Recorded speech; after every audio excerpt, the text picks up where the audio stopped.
Magični ormar. Nekada davno, u maloj ugodnoj kući smještenoj na rubu šarmantnog sela, živjela je djevojčica imenom Lili.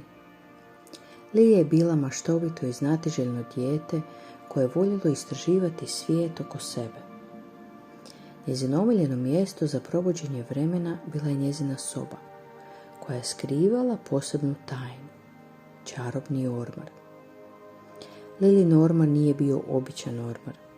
Imao je moć da je prenese u nevjerojatne zemlje i čarobne avanture. Jednostavnim dodirivanjem kvake, ormar bi oživio, otkrivajući svijet čarolije i čuda. Jednog sunčanog popodneva Lili se našla kako stoji pred ormarom, osjećajući napetost u sebi. Duboko je udahnula, okrenula kvaku i kročila unutra. Do njezina oduševljenja naišla se u mističnoj šumi s visokim drvećem i šarenim cvijećem koje je bljeskalo od čarolije. Dok je Lili koračala dublje u šumu, naišla je na vjevericu koja je znala govoriti po imenu Orasić. Orasić nije bila obična vjeverica. Posjedovala je sposobnost komuniciranja s drugim stvorenjima, imala je veliko znanje o čarobnom svijetu.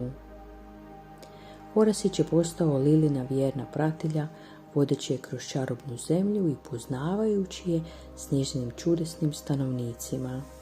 Zajedno su Lili i Orasić susreli vile s blistavim krilima, mudre stare čarobnjake koji su miješali napitke i zločeste vile koje su voljele igrati zločeste trikove. Svaki susret donio novu uzbuđenost i naučio Lili vrijedne lekcije o prijateljstvu, hrabrosti i moći mašte. U jednoj od njihovih avantura Lili i Orasić otkrili su skriveno selo životinja koje govore. Životinje su imale vlastitu zajednicu sa živahnim tržnicama, udobnim kućama i veličanstvenim dvorcem. Životinje su srdačno dočekale Lili, a ona je ubrzo sklopila prijateljstvo s dobrodušnim zejcom Oliverom i igračim liscem imenom Freja. Oliver i Freja su Lili ispričali o velikom i drevnom proročanstvu koje je predskazivalo dolazak posebnog djeteta koji će donijeti sklad i radost njihovoj zemlji. Vjerovali su da je Lili ta odabrana osoba i da je njezin čarobni ormar ključ za ispunjenje proročanstva.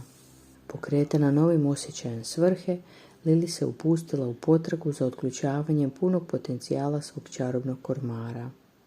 Putovala u udaljene zemlje, penjala se po visokim planinama, plovila preko visokih oceana, sve uz pratnju svojih vjernih prijatelja i vođena mudrošću mističnih bića koje je susretala putem. Kroz svoje avanture Lili je otkrila da prava čarolija nije samo u tome da ormar je prenosi u različite svijetove, već i u tome da otključava njezine vlastite unutarnje snage i talente. Svaka nova avantura je Lili donosila više samopouzdanja, suosjećanja i otpornosti. Konačno, nakon niza izazova i iskušenja, Lili se našla pred ultimativnim testom.